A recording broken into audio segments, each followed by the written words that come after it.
Good morning, good afternoon, and good evening, wherever you're watching us from. I'm Daniel Makokera, and this is The Dialogue here on the Global News Africa Network. Well, whom are we dialoguing with today? It's Senator Douglas Mwonzora, who is the MDC-T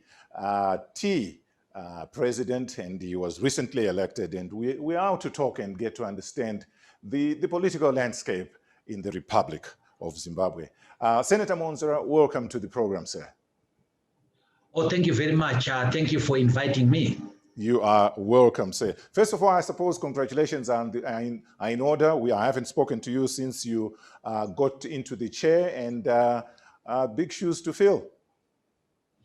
Indeed, these are big shoes to fill. I am replacing Morgan Tsvangirai, and this is a veteran trade unionist, a veteran politician, a very, very popular man, a very strategic character. So yes, they are big shoes to fill indeed. And as Thabo Mbeki said the other day about Mandela's shoes, I don't think I like the shoes. You never liked Morgan Tsvangirai's shoes. You like yours better. Well, let's then get, you are elected. There seem to be a little bit of disagreements. I think one of your opponents is said to have bolted out. Has that dust settled? How's everybody under the same camp now? Yes, I think so. I think everybody now understands that the Congress has come and gone. There were disagreements, yes. Some people left Congress during the Congress. But we have put those things behind us now. I had to allow the dust to settle. I had to allow people to vent out. I understood what people were feeling, because for some, their expectations had been raised too high by some of the supporters who were not telling the truth. But we are now talking, we are now working together. Dr. Kupe, Engineer Muzuri, and Senator Komichi were the contestants, the three contestants. They are all in the presidium. Dr. Kupe is the first vice president. Engineer Muzuri is the second vice president, and Senator Komichi has remained the national chairman. And we are happy. I think we are working well. A peace pipe has been smoked then, from what I'm hearing. Yes, we have. And we were also helped in a way by the fact that there was a very stringent lockdown here for about a month after the Congress. So it did extend the cooling off period. But so far, the party has done very, very well. I am very proud of the achievements so far by my lieutenants, the immediate lieutenants. That is good to hear. Cohesion is what is needed, and we are happy to hear that you have managed then to, they've managed to rally behind you, and you're all working well in the presidium. Your vision, what is it for Zimbabwe? Well, the first important thing is that Zimbabwe has gone through very tumultuous periods. Immediately after independence, it was thrown into violence in Matabeleland that saw the massacre of over 20,000 people. After that, we had attempts by Robert Mugabe to establish a one-party state. We had periods of extreme dictatorship and human rights abuses, that is one of the reasons why the MDC was formed. Our vision is to have a prosperous, peaceful, democratic Zimbabwe, whose development trajectory leaves no one behind. It must be inclusive growth. We are a country that is endowed with natural resources in abundance. We have almost every mineral in this country. We have a very good road infrastructure, as opposed to the state of the roads. The road infrastructure is good. The climate is good. We have an educated populace. We are geographically located in an advantageous position. So we can make Zimbabwe the economic hub of the African continent. And that is not far-fetched at all. With the right attitude, with the right governance, we will get there. But we have started a new politics as the MDC-T. We want to move away from the politics of hate, rancor, violence, and acrimony. We want to replace that with the politics of rational disputation and tolerance. That is why we have now taken the dialogue as our strategy. The mainstay of our political strategy is dialogue and tolerance. Dialogue and tolerance. Dialoguing with whom? Dialoguing with everyone, all the stakeholders, but importantly, dialoguing with the ruling party, dialoguing with our brothers and sisters within the opposition, all the stakeholders. You may want to know that we have lined up meetings with churches, trade union movements, student movements, and so on. The problem is that in Zimbabwe, it is a typical conversation of the deaf. Nobody is listening to the other. And it is high time that we change that. It is high time that we respect the fact that this country is made up of groups, various interest groups that are different. But we must cherish that diversity and respect the right of each of these groups to exist. So this is what we are trying to instill within the Zimbabwean people. We have to get rid of polarization. We have just to work together. There is enough collective intelligence in the country to resolve the small problems. Compared to our intelligence, the problems are actually small. Mr. Mwonzora, I hear you when you talk about being all-inclusive, but at the end of the day, someone or some party will have to lead the country and be the governing party. In this idea that you have, are you talking about a government, coalition government, or you're talking about running for elections and then whoever wins runs the country? Because it sounds like you want to be friends with everybody. Am I wrong in that assumption? I think you are talking about the outcome of dialogue as opposed to dialogue itself. Okay. What the dialogue will produce, we don't know. It depends on how the dialogue goes. The dialogue may produce a working arrangement which is short of the GNU. It may produce a GNU. It may simply produce a series of solutions without affecting the governance. But that we will deal with it when we come to that. But right now, we need to sit down to deal with the various challenges facing Zimbabwe, agree on what those challenges are, and agree on how we should tackle those challenges, the solutions that are needed. And then lastly, it is the vehicle through which to carry out whatever plan we would have come up with. So with respect to what you are talking about right now, what you ask me is the outcome of the dialogue itself. All right. So there's a lot of incentives of many who feel, you in your party and your other colleagues in the opposition parties to really want to have this dialogue. But if I am in power, what incentive do I have to come to this dialogue? So I'm thinking of ZANUpf. What is it that should bring ZANUpf to the table? They're in power. Well, first of all, it is the crisis that is in Zimbabwe. Zimbabwe has a crisis, and that crisis is multifaceted. We have the current crisis in the economy. We have the crisis of poverty. We have very uneven growth in this country. We have international isolation and ostracization of Zimbabwe. We have the crisis of contested legitimacy. Every time we have an election, there is a contest. against that election. So any person who is sensible would want to get rid of those problems. Even if they want to continue to be in government, you have to be in government peaceably. You have to be in government to improve the lives of the people of Zimbabwe, because sooner or later, if you are in government and the lives of the people of Zimbabwe don't change for the better, then that is short-lived. So that should be enough incentive for them. All right. So what in this dialogue, you would want all the parties, as you say, to come.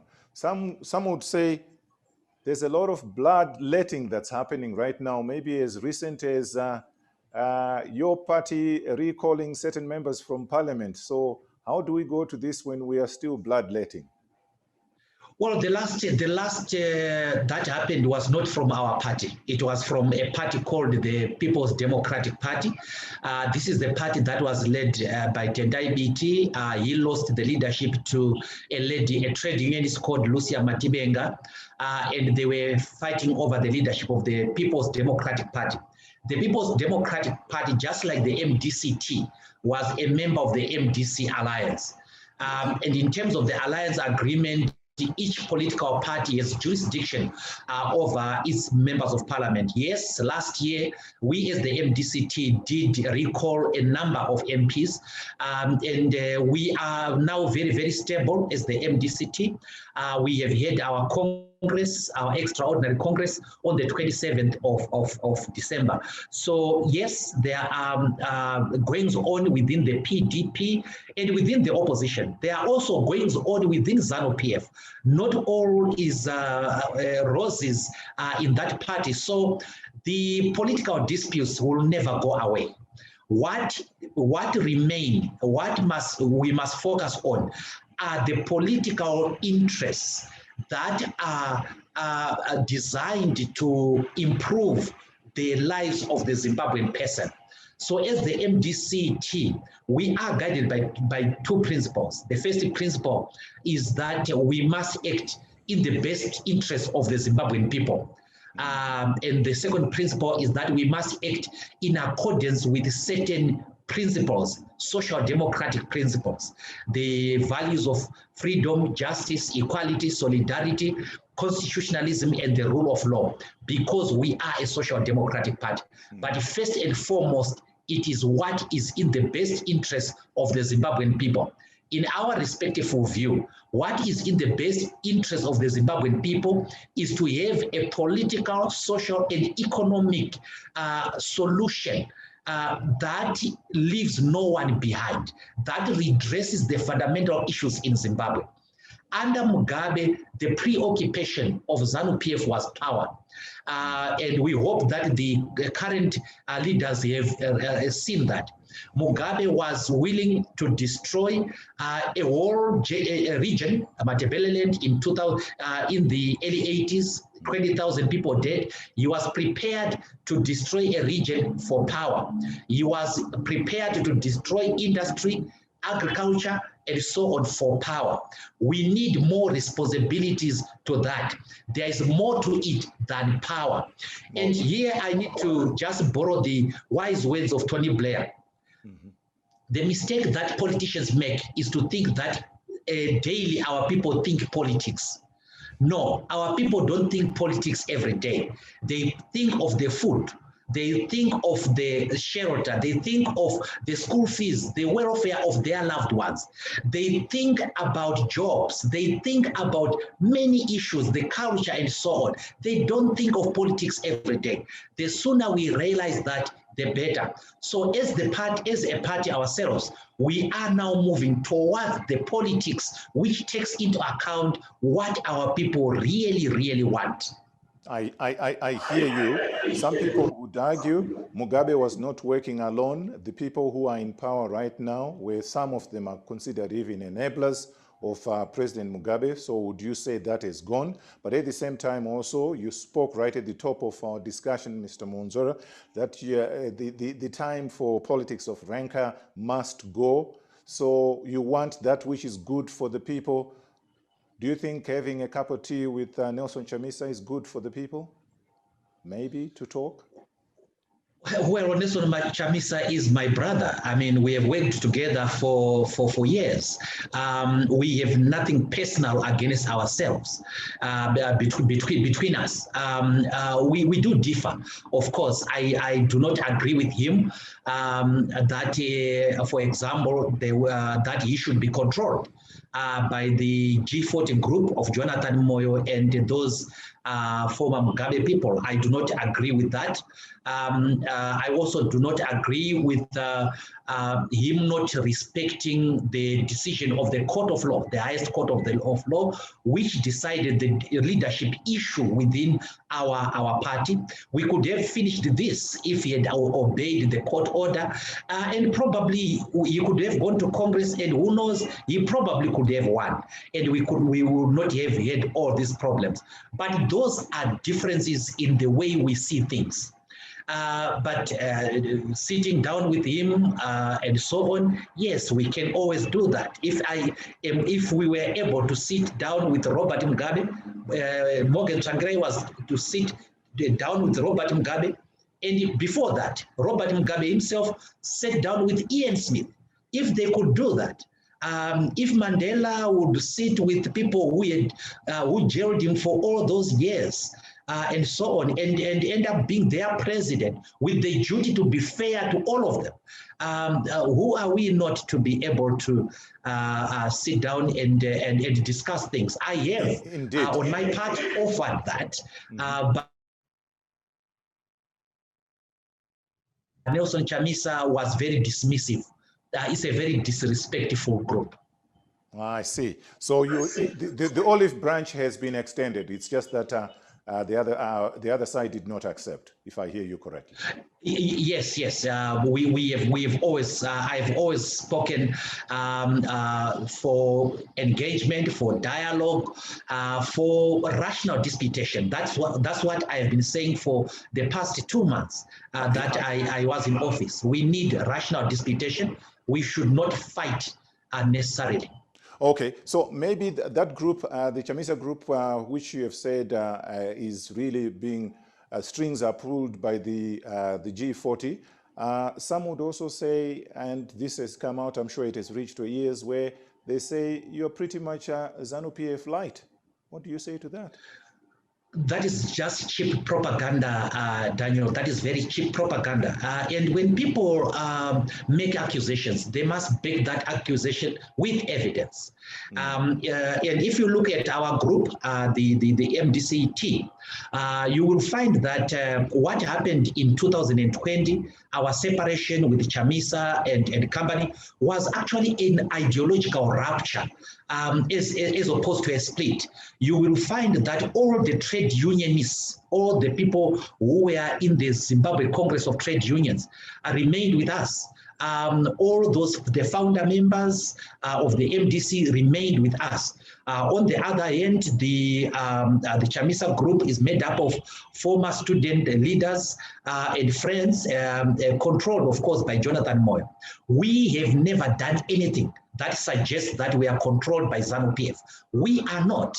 The fact that we are not rude towards them, the fact that we have chosen not to be impolite, not to be driven by rancor, acrimony, and so on, does not mean that we are ZANUpf. We are the MDC-T. We are the party that has given ZANUpf sleepless nights. We have simply changed tact. And here, Lenin in his book, Guerrilla Warfare, says,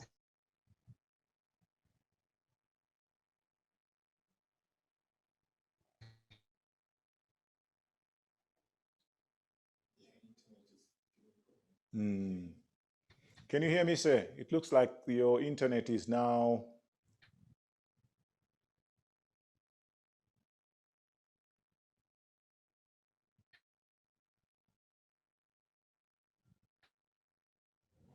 It was our side, now it's them.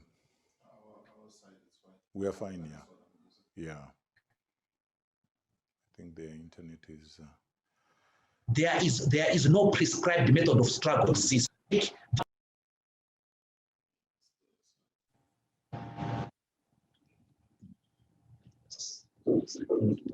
Continue, sir.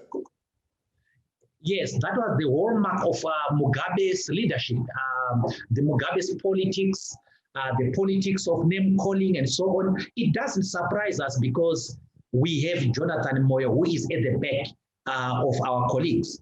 And you have evidence of this, sir? Because you spoke of evidence when you're being called ZANUpf light. You have evidence that these guys are controlled? Yes, we have. And this evidence is there on Twitter.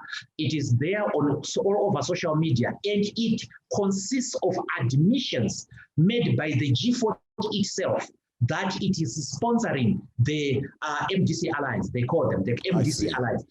They say they are sponsoring them. They sponsored them. And also, what Jonathan Moyo says the MDC Alliance must do, they will do.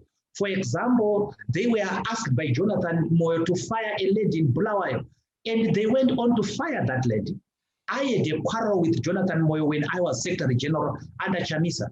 I was, after that, the following day, I was given a final warning. There is circumstantial and direct evidence. On the other hand, we have challenged them to produce evidence of our being controlled by ZANUpf. And they haven't. I want to come, sir, so that we really get to the issues that, as you say, the people of Zimbabwe are really concerned about. Timelines. Now you want this dialogue to happen. And you want to dialogue, and you say you don't know what you will come out of the dialogue. But surely there's an agenda on saying we want to make sure the economy starts working and everything. One thing that has been, and I've probably also been someone who has maybe attacked all the factions of MDC and say, you seem to legitimize ZANUpf when you go to elections, but you actually know the outcome because the playing fields have not been leveled. So are we going to see MDC-T just really going to elections, going through the motions, and then start kicking up a storm once they've lost again? The political, for elections, the playing level, the field is not leveled, as it were. Indeed, Daniel, you are right. That the electoral playing field is far from even. And that's why we are saying that perhaps through this process of dialogue, we can wring a few social, political, and economic reforms, including electoral reforms. Let's face it, right now, ZANUpf has a supermajority in parliament. And even if we put our best brains in parliament, make our best arguments, it won't carry the day in parliament without the cooperation of ZANUpf. Dialogue does answer to that conundrum. The dialogue makes sure that we iron out these things and then formally legislate them with the cooperation of everyone.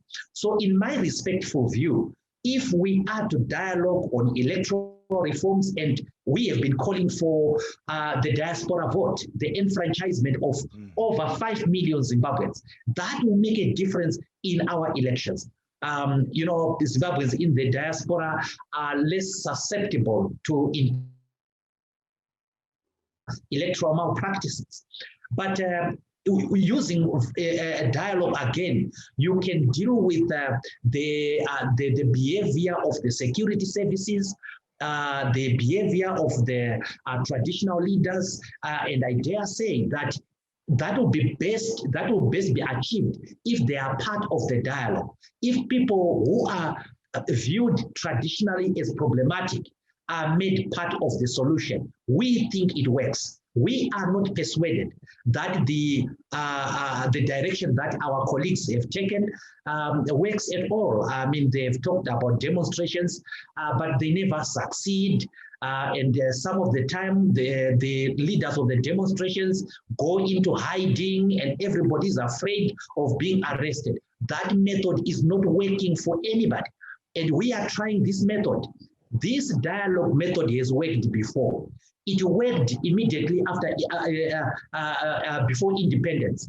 After that war, we went to Lancaster House and dialogued into independence. After the massacres in Matebelele, people dialogued and we had a unity accord. And after the killings in 2008, the violence in 2008, people dialogued and produced a global political agreement which brought in the government of national unity. Dialogue has worked before. We have historical evidence.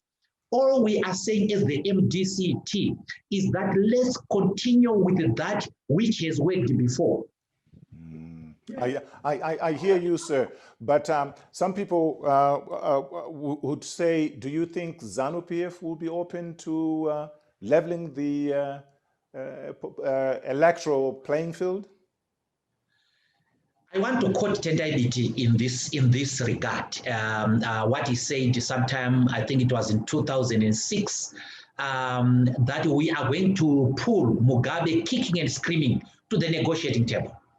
We did pull Mugabe kicking and screaming to the negotiating table, and Mugabe did agree on the promulgation of a new constitution. He did not like the contents of that constitution. We pulled him kicking and screaming to signing the constitution, and now we have a new constitution of Zimbabwe. Nothing is impossible if people employ the correct tactics, if people employ the correct strategy. And right now, the strategy that works is the strategy of dialogue. Zimbabweans are battle weary.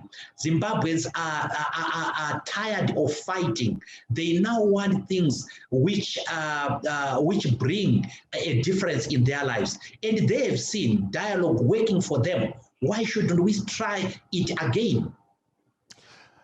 If the results of the dialogue were that you agree to work with ZANUpf, ZANUpf says, let's work together, would you agree to that, maybe as a junior partner? We have always said, and I've said this in this interview, Daniel, that we will be guided by what is in the best interest of the Zimbabwean people. If what is in the best interest of the Zimbabwean people is that we work together in a government of national unity, if what is in the best interest of Zimbabwean people is that we stay out, we will implement that which is in the best interest of the Zimbabweans. And before we conclude anything, it must have the blessings of the Zimbabwean people. Now, at this point in time, I am unable to say what the people of Zimbabwe are going or are not going to bless, but we will act on what is in the best interest of our people. But what would you bless yourself before you let the Zimbabwean people bless?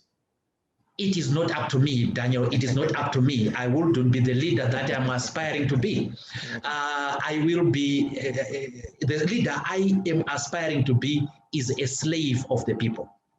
A slave of the people, but even if you are a slave, you lead from behind, you're still leading. They want direction. Well, the direction, yes, will come depending on how the dialogue will be going. Of course, I'll be able to advise, just as I did when I was heading the constitution-making process. I was able to say from what was coming at the table, I was recommending to Morgan Tsvangirai, Tendai Biti, and the other leaders on what I thought was the best. When we dialogue, when we put all the issues on the table, I'll be able to advise my party on what I think is the best option to take. Right now, it is too early to do that. It's too early to do that. And but I suppose what comes clearly, Mr. Mwonzora, is that it is what is in the best interest of Zimbabweans that you would want to see. That's my takeaway. Let me ask you a question. Sure. This position, your position on the Patriots Act, that sounds scary to me, that we're even talking about it, but I want to hear. Well, first of all, Daniel, that act is still a bill that is before Parliament, and it hasn't come to the Senate yet, where I sit. Yes. But I've read the law. It is a regrettable piece of legislation. You cannot legislate patriotism. patriotism must be a matter of attitude and national pride. What we must do is to make our people have pride in their own nations. So some parts of those bills are not acceptable to me as a human rights person and also as a constitution maker. For example, I don't agree with provisions that say that in order for you to engage with a foreign government or foreign agency, you must have the authority of the government. That constricts a democratic space, and it is unnecessarily burdensome. We say at law, the moment you find yourself making a plethora of laws, you are failing to govern. The Constitution of Zimbabwe imposes certain obligations on Zimbabweans, general obligations of Zimbabweans, including the obligation to be faithful to your nation.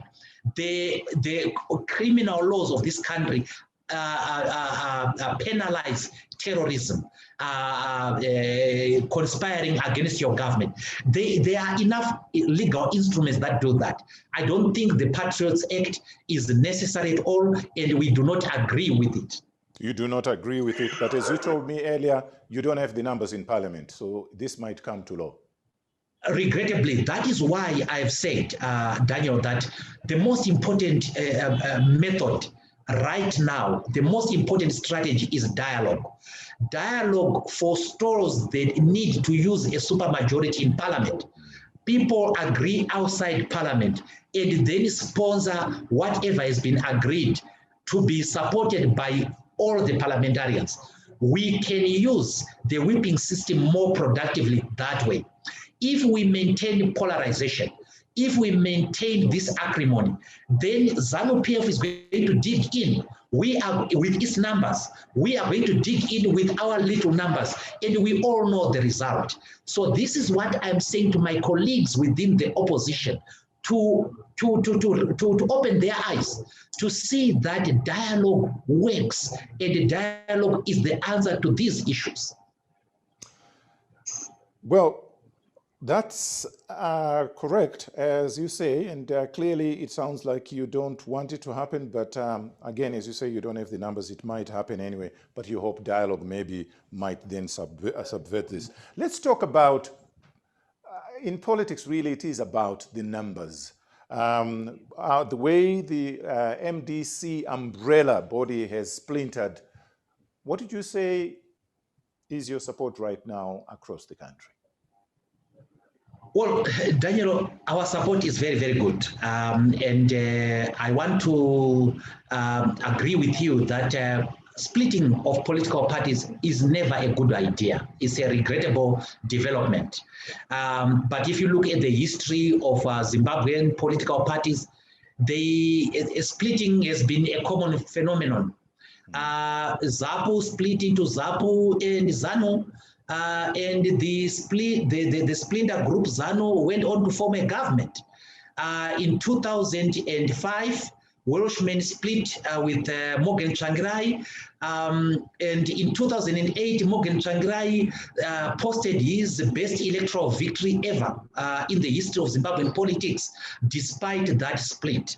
So it's not necessarily true that a split will make a political party not succeed. Sure. What will make a political party succeed in this country in this coming election is to do what is in the best interest of the Zimbabwean people. It is to appeal to the apathetic voter. You can see, if you look at the numbers, that both ZANUpf and ourselves, if you compare to the Zimbabwean population, we have been voted by the minority. The majority of Zimbabweans are not voting. And our new political approach is designed to excite that apathetic voter. That is why we are likely to score very, very highly into 2023. Zimbabweans want peace. Zimbabweans do not like ranga, acrimony, and violence. Zimbabweans love rational disputation, and this is what we are preaching. And you're getting the sense you have the upper hand, because all the examples you gave, it was the larger group of that split that won the day. You are suggesting you are the larger group of that today. There is absolutely no question that we are the biggest opposition grouping in this country. I have heard people saying that we do not have the numbers. They haven't carried a census anywhere. So that's an unscientific proposition. But if we want to look at the electoral performance of the MDC in 2018, we must remember these facts. When we went into that election, Nelson Chamisa was the president. Elias Mzuri was the vice president. Morgan Komichi was the national chairman. Douglas Mwonzora, myself, was the secretary general.